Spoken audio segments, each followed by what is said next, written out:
Hi everyone! Welcome back to my YouTube channel. So here we are again and we're gonna post another video for today for another home-based job opportunity. Lalo na dyan sa mga nangangailangan ng home-based jobs na mapagkikitaan while staying at home.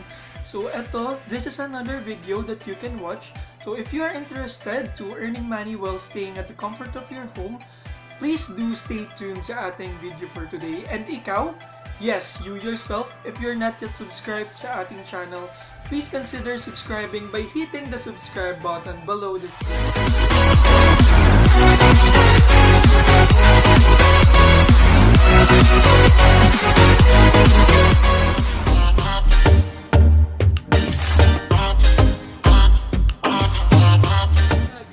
It's another day and it's another video that I'm gonna share with you guys today. Something related to online teaching, specifically English online teaching. So for those online teachers out there, you might want to consider watching this video because there's a twist in this story. So we know that all of the online English companies or tutoring companies that we have here, they focuses on video classes. Yan yung kailangan mo pa ng props, ng headdress. You also need to do actions, to do gestures. So this time around, I'm gonna offer a home-based opportunity for you to earn money for teaching online just for audio classes. Yes, you heard it right. Audio classes lang. That means there's not gonna be any video included. So no more gestures, no more hassle in explaining things while on the video, and it will really be more convenient for you guys.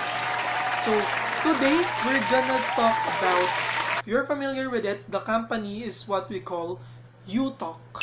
So UTalk is an online English tutoring company as well, and they cater to Chinese students. So let's start discussing yung sa company overview, why we should choose UTalk, why we should apply here in this company. So ayun na nga guys, aside from the advantage of just doing audio classes, another thing is it's the highest paid ESL company. Ang usual pay from other companies like Akadso, CareerJob, 5-on-Talk, so they usually pay around 90 pesos to 140 pesos per hour. Pero here kay UTalk, you're just doing audio classes but you can earn starting range of 150 pesos up to 190 pesos per hour. So that's their initial rate or the range of rate that they offer. And of course, yung rate or yung offer sa inyo, it actually depends on the result of your assessment when you applied. Of course, one factor that will affect how much will your rate is will be your work experiences. And as long as you have your experience with online teaching, you have your certificates like TESOL, TEFL, something like that. So you will be getting higher rate. And also there will be a demo class as well that would also matter on how much will you be paid dito kay UTalk. What makes the company different from other companies? So aside from high paying rate, aside from audio classes, they also have long-term booking. That means when you have this student, they can choose to schedule a weekly class with you or a monthly class. So ganun siya, long-term siya. And also there in this company, they have 95% booking rate. So you got nothing to worry about being paid kasi most of your schedules will be filled. Another thing that makes the company different is that they have their specialized lesson plan. So that means hindi mo na kailangan mag-prepare. You don't need to prepare your own lesson plan. Everything will be in there. You just need to download the file and you just need to read everything from that lesson plan. Also dito kay UTalk, you have an option to be promoted. So they have their ladder of success. So you're gonna start here as a home-based teacher. And then if you perform well, there's a higher chance or probability that you will be hired as a QA auxiliary, assistant leader, or training apprentice. It's like more in apprentices. Once you were hired to that position and you also performed well, you will be promoted again to be to be confirmed as QA, team lead, or trainer. And then right after that, you will get a chance to be a head teacher. So there's a ladder of success dito kay UTalk. And the highest position you can get, of course, if you're really good at it, it's the operations manager. So when it comes to incentives, they have a lot of incentives. So they have the attendance bonus. So when you get a perfect attendance, you get a bonus for that on top of your usual rate or regular hourly rate. And also you have your referral bonus. So if you refer your friends, family, and loved ones, you will get additional pay on top of your salary. They do have their performance bonuses and also total course bonuses. And also another one is with regards to the training. So most of the ESL companies, they don't pay their applicants when it comes to training. So you're not paid. Some of them are paying you with demo classes, but technically with training, you're not paid with it. But here, another factor is that for other companies, if you're already hired, you also need to undergo a lot of trainings to improve your skills. So you will not gonna be paid for that as well. But here with UTalk, for training, initial training as an applicant, it's paid. I think it's 4 hours training for 2 days, and you're gonna be paid for that. And also when you're hired, there are a lot of trainings. You will also get paid when you attend to those classes. Ayun guys, I think I have covered everything else when it comes to company overview and ano yung mga benefits na pwede nating makuha dito. So this time, let's discuss naman the flow of the application process until you get hired as a UTalk teacher. Guys, the initial step for us, because you need to visit their Facebook page. So you need to go to UTalk and Facebook and then visit their page. So you're gonna see their page, and from there, you can see from the post, any of the posts, you can see there a link to the registration process or the application process. So you can see there an application link. So before we proceed to the application link, so let's discuss first yung requirements. So of course, teacher qualifications must be 18 years old and above, and must have at least reached college level, and must be a Filipino citizen or resident of the Philippines, has good command of the English language. Of course, that's the medium that we're gonna use in teaching Chinese students. And so work hours, these are the requirements for work hours, guys. So minimum of 25 peak hours per week yung kailangan. And then minimum of 2 peak hours per day. So yun siya. So yung peak hours nila, from Monday to Friday weekdays, peak hours is from 5 p.m. to 10 p.m.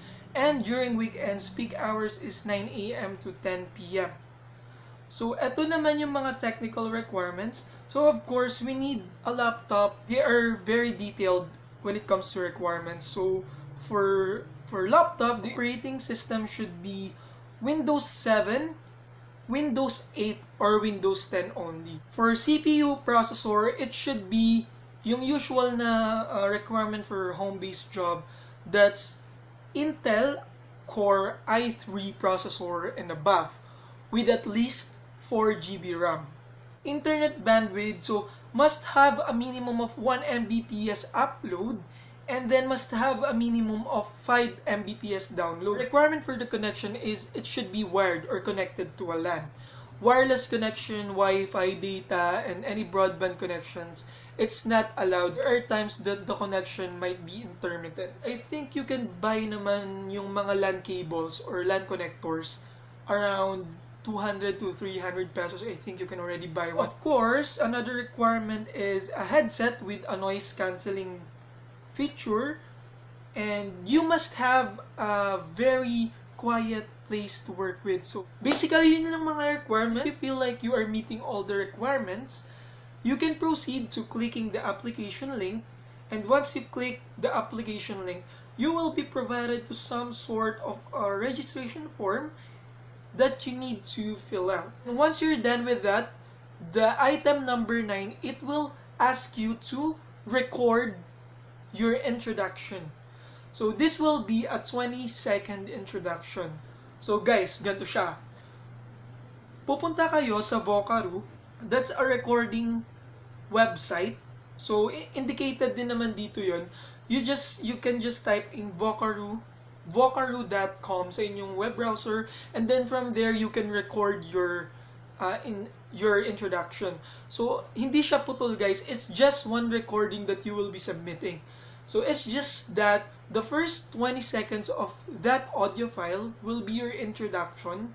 And then, after 20 seconds, you'll need to proceed to reading the material na naka-display dun sa form. So, you need to read the materials for 40 seconds. So, that's total of 1 minute. So, guys, tips. When it comes to this, you might see that these are just usual words that we're gonna read.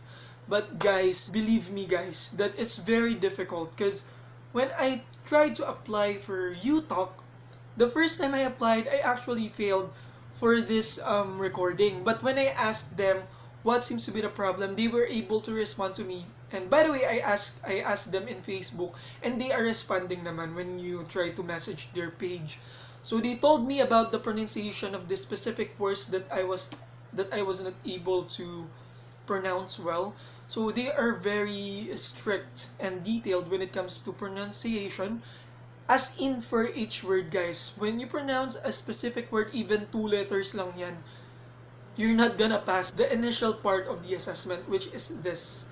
So you need to make sure that you practice before you do it. And once you record the audio file, you can also review. Pakinggan nyo yung sarili nyo. If you have mistakenly pronounced a word, you need to repeat it as soon as you can. Kasi if you pass that with a mistake, you're not gonna pass the initial part. So it's better to do it perfectly para makapunta ka sa next part, which is the initial interview. Once na ma-process nyo na or ma-record nyo na yung inyong audio introduction with the reading material, you need to upload it. Dito sa form na rin na to, merong option to upload here. So, nakalagay dyan, paste link here. So, dyan yung ipipaste yung link. Sa Vocaroo, may option doon to copy the link. So, shareable link, you can use that. And then, paste it here. And once you're confident enough that you will pass this initial part, you need to click on submit. And that's the time that the file will be routed to UTalk recruitment team. And then, they will be reviewing it for 1 to 2 days. Once you have passed the initial part, which is the registration with the reading materials, your recruitment team will be contacting you on your phone number, your email, or your Skype. They will be contacting you and they will be telling you that you passed and you're gonna proceed to initial interview. Initial interview will be handled by Filipino recruiters, so it will be just a usual interview, an easy interview that you can pass. I know that you can pass it, guys. And after the initial interview, you're gonna proceed with a pre-demo class. That means you're gonna be trained or you're gonna be practiced by your recruiter on how to do your demo. So basically for demo, you're just gonna read the file kasi nga audio classes. So you're just gonna read the file, and again, you just need to make sure that you have your emotions when you read. You have your energy because you're teaching, you're a teacher. You need to be enthusiastic. So that's another factor. Of course, the important factor there from the beginning is the pronunciation of each word, as it is an audio class only. After you're done with your practice demo with your recruiter, you're gonna repeat the demo class with your recruiter too. So that's your final demo, and the final demo will still be handled by the same recruiter who interviewed you. While you're doing your actual demo, it will be recorded. So the recruiter's job is to just submit this demo class that they have recorded to the quality analyst from China. So Chinese quality analyst will be the ones who will be evaluating your final demo class. And then within 48 hours, you will receive a feedback if you pass the demo class or not. And if you pass the demo class, you will proceed to training, paid training. After that, after training, proper passing of documents and requirements, and then you're hired now as a UTalk representative. So you're gonna teach and start your journey with the company. But if you fail, unfortunately, you can reapply again after 3 months with UTalk. So for that, with that being said, before you proceed with the demo class, make sure that you have practiced enough all with your pronunciation and your energy, enthusiasm. That way, makapasa ka. And ang maganda naman for demo class, you have your material, you can read it all throughout para ma-practice mo yung sarili mo. So, you can pass this company in a span of 1 to 2 days and you can start earning. So, kung matuloy-tuloy mong mapasa yung each part of the application process, then good for you. You're gonna start your journey and you're gonna start earning dito kay company. Technically, yun lang yung magiging process with UTalk. If you want to join this company and grab the opportunity for a lot of perks that they offer, you can start with the registration link now. And I'm hoping you all the best and I hope that you pass the assessment until the end of the application. So, guys, we have just covered